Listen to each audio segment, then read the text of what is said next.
Roy, and this is Studio 3A. I'm joined, as always, by my lovely co-host, Anna Bundy Hagler. That's me. You always do such a good job with that. Every time I do it, I mess it up. Don't worry. I've messed it up plenty of times. I still prefer when you do it. Okay. And today we're talking about Halloween. Are we going to be one of those shows that does like a seasonal episode? I feel like we've already let the people down by not dressing up. Oh, I didn't think through that. Yeah. So this is a Halloween episode and we're wearing our normal clothes. Complete failure. Maybe the real spookiness is our own personalities. You're not wrong. Welcome to therapy. So let me call Sharon. She's my counselor. You dressed up for Halloween, though. I did dress up for Halloween. What'd you dress up as?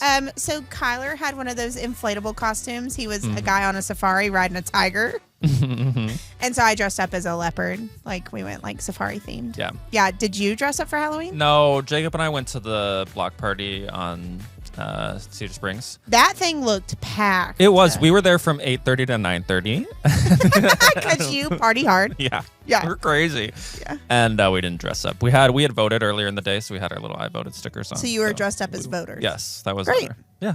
I love And that. is there anything more important? Not in today's society. We did talk about politics last week. Yeah. Did you get any feedback from the episode? We got 2 YouTube comments. Yes, okay, comment, if you're like, watching, and share. Yes, Beat we you want to you it. to comment. So somebody I don't know who doesn't have the same last name as I, it was my brother-in-law, said, brilliant job on delivering a message about unity in a time of division. He's voting on the dancing baby. Yeah, I said, because we had a... maybe we all need more babies. I think that there's unfortunately, you have to be 35 years old. Oh, president. okay. That's a hindrance. Yeah. The other comment says, but this guy, no bias. Yeah, someone thought I said I didn't have any bias. And we commented that back. did It's not- like, no, we're all biased. Yeah, that did not come out of your mouth. Yeah. Yeah. My Did you get fiance had feedback? some feedback. Oh, He that's got personal. He got a little hot under the collar a little bit about near the end of the episode. We were talking about, getting along with people who have different political opinions as us. And he raised a really good point that I think it's more nuanced. I mean, everything's more nuanced than we can present it in 20 minutes. But unless we do 3-hour-long Yes, podcasts, exactly. we can't. that particularly when you're coming from a non-normative place, like as a person of color or a queer person or Yes. a woman, there do get to be points where people's political opinions are denying your humanity.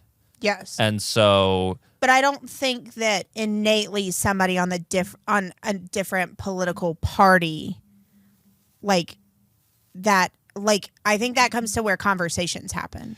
Right. So the question is, does it get to a point where they are so dismissive of who you are as an individual that it's actually not helpful for you to be in relationship with them? And that, I mean, like you said, nuance. Like that happens for a myriad of reasons. Like there are family members that you don't talk to that you probably shouldn't talk to, right? Yeah, like because it's not healthy for you. Yes, and it's not safe. Yeah. But I don't think for those of us in other conversations where we do feel safe, but we're in disagreement, I don't think that that's an excuse to not have a conversation. And where here and I disagree a little bit is that I'm more on the side of like you should stay in conversation with them because that's the only way you're ever going to change their mind. Yeah, it's relationship. Is by through the relationships. And he's like, but sometimes you just have to cut it off and say, if you're not going to respect, for gay people, if you don't think that I should get married, then we're so far apart that I'm not going to be able to have a healthy conversation with you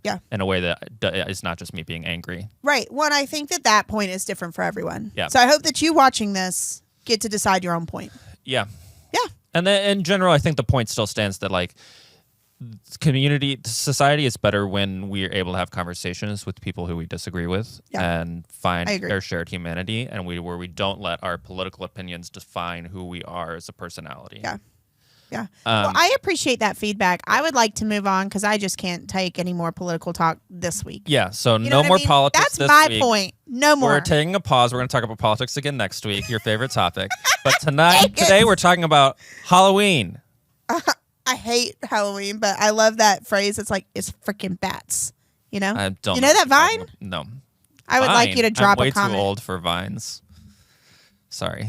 I'm complimenting you. You're young. So we were inspired by a particular TikTok video to come up with creative Halloween costumes. And this is the video that inspired us. I want to go fast, Harry. Faster. I personally piss excellence.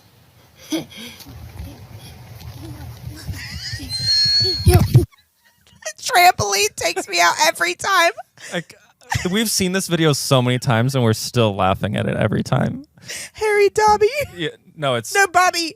Ricky Dobby, because it's Ricky Bobby is the Talladega Nights character, and that's Dobby from Harry Potter. Okay, so that video inspired us to come up with our own sort of mashup Halloween costumes in case anybody, you need to. If you need a last minute idea, maybe you'll have these things. We have great ideas to share with you.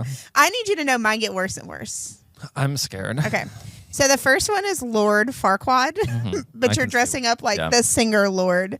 So like curly hair, lots of dark makeup, but the rest of you dresses up like Lord Farquaad. I like that one.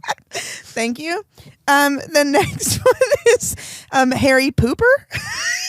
So you should get the poop emoji costume. No, and draw the lightning bolt on your head. That's exactly what I was. No. And wear the glass. I'm out. I'm not a fan of that The one. what? Not a fan.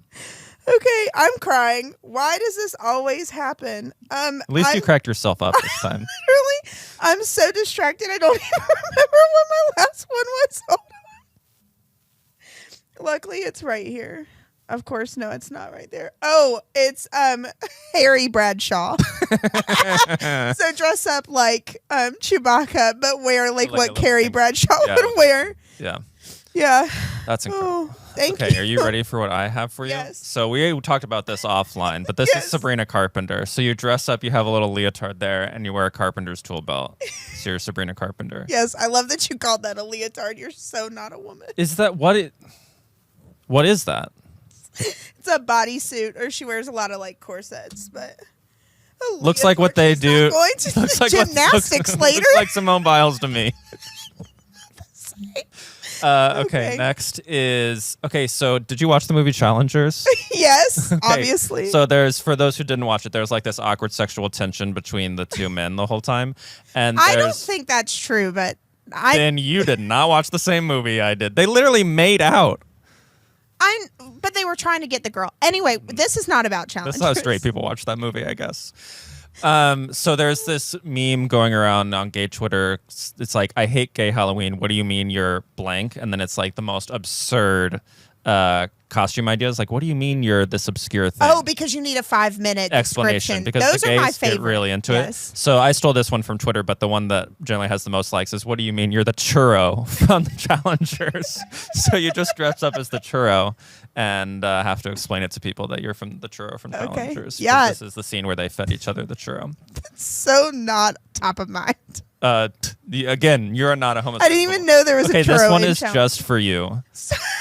It's Dwayne the Croc Johnson. See, you dress like The Rock, but you're wearing Crocs. If I wasn't wearing a skirt, I would show you that I'm wearing my Crocs right now. Yeah, Dwayne the Croc Johnson. Stop. That's so good. Okay. I just don't even know how to recover from that. Whose costume ideas were the best?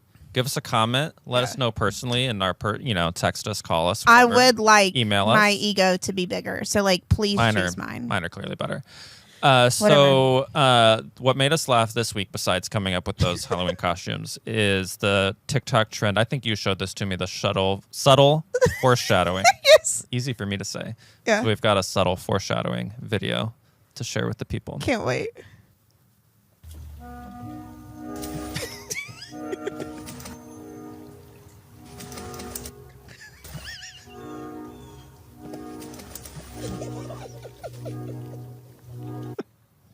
Like, did she have that video? Like, is that a recent video that she took? Or did she just have it for so long ago that she's like, oh, this trend would work for it? The hair in the water is what takes me out. Okay, today we're talking about Halloween, and I wanted to get real spooky and talk about the devil. Ooh. Because I'll be honest, believing in the devil doesn't make very much sense to me. Looking back, our modern day understanding of the devil is informed both by ancient Jewish theology and early Christian teachings. In the Old Testament, the word Satan, what we now pronounce in English as Satan, generally refers just to an adversary, and more specifically to a particular adversarial figure within God's court who is tasked with testing human faithfulness. And it's interesting because this figure is not an embodiment of evil. And as we see in the book of Job, Satan often acts with God's permission. But by the time the New Testament is written, the Satan character has evolved into a more distinct oppositional character. Some writings from that time period that are not included in the Bible refer to Satan as a fallen angel and a leader of the demons who are opposed to God. And we see some of this theology in the New Testament, particularly in the story of Satan testing Jesus in the wilderness. And later in the book of Revelation, Satan embodies evil in a cosmic battle against God. And it's interesting because the theology of the devil actually continued to evolve after the Bible was written. And it's seen most notably during the Protestant Reformation when leaders like Martin Luther and John Calvin emphasized Satan as an active deceiver who's luring people away from the true Christian doctrine. And a lot of Christians today have an understanding of the devil that's sort of similar to this, that the devil's a unique supernatural being who's intervening in the world to convince people to engage in evil. But I feel like not enough people grapple with what I would call the plot holes of this theology. First of all, if God created the world, then why would God create the devil in the first place? It seems like an all-powerful and all-knowing God would be able to prevent that from happening. And assuming God somehow didn't see the devil coming, why would God then allow the devil to continue to exist? Couldn't God just wave their magic wand, say Avada Kedavra, and make the devil disappear? After all, if God is a God of love, then God wouldn't allow a supernatural force to continuously spread hate and evil in the world.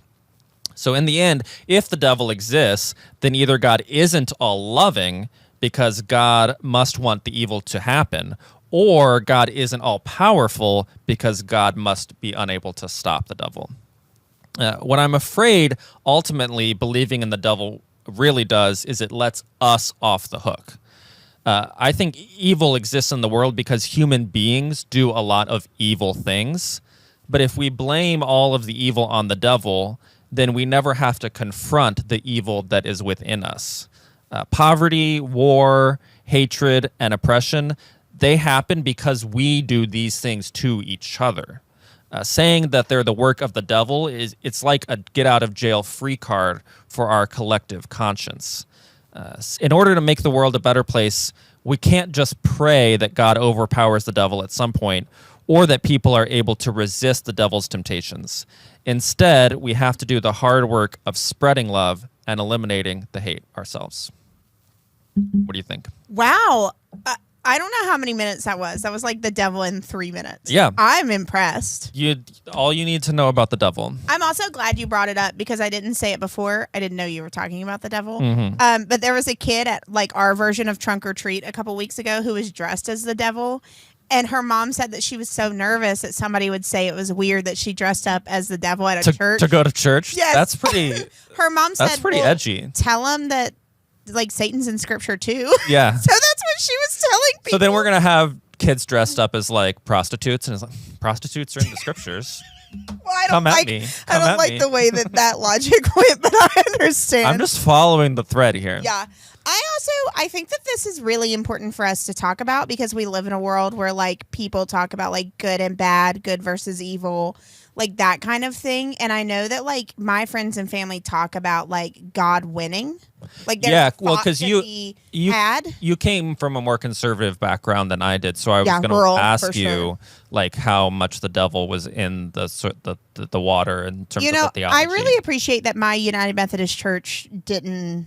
I mean, that might be a flaw too. My United Methodist Church didn't teach about the devil or not about the devil. Like there was no talking about it, but it's definitely in the culture of where I'm from, right? And so I just think that like. I'm with you. If God is all loving, mm-hmm. I don't know how God, who loves us so much that gave us free will, mm-hmm. would create something that like God is fighting with.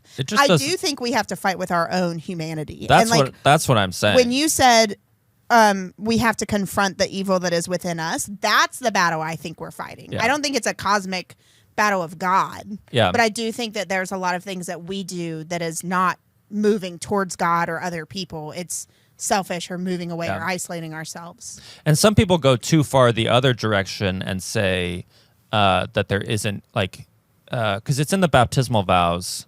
Our baptismal vows. Yeah, of the United something Methodist about Church. evil, confront the evil principalities of this world or something like that. And some people on the left are like, well, there aren't evil principalities. Right. And I think that's also failing to exist. Well, what progressives would call systemic injustice or systemic oppression. That's evil, right? Right. We can't say that it doesn't exist at all. Yeah. It And I'm might not be saying that caused by some supernatural force, but Right. there's definitely evil in the world. Well, and I want to make sure to say, I believe that humans are good. Like, we were created good because we're created in the image and likeness of God. But I do think that there's a part where we get to choose, like when we come into like reckoning or like understanding, we get to choose moving towards God and love and peace, and we get to choose to move away from it. Like, that's what free will is. Yeah, I would say I love the way you looked at me like, I think humans are born selfish. And the point of Christianity is to move continually towards an unselfish, loving position, selfless position, if you will. But I don't think that's technically correct Methodist theology. And both opinions can exist in this same room. Yeah. Dang it. This whole season is about conversing with people. We're just going to get along. It's Having okay. conversations with people we don't agree with. So let us know what you think about the devil. Yeah, I want to know. Does it exist? Does it not exist? I was going to say, does he exist? Because the devil's definitely a man. Let's be honest about that. I don't know if, like, the devil's scheming and, like, manipulating. Might be female. Wow. Might be female. Might be a power play. Our next episode might be about feminism. It's not, you said it's about politics. I'm happy to change it. Thank you so much for joining us today. I hope you have a great Halloween. Remember to drive safe. It's always important to drive safe on Halloween. And we'll see you next time. See you then.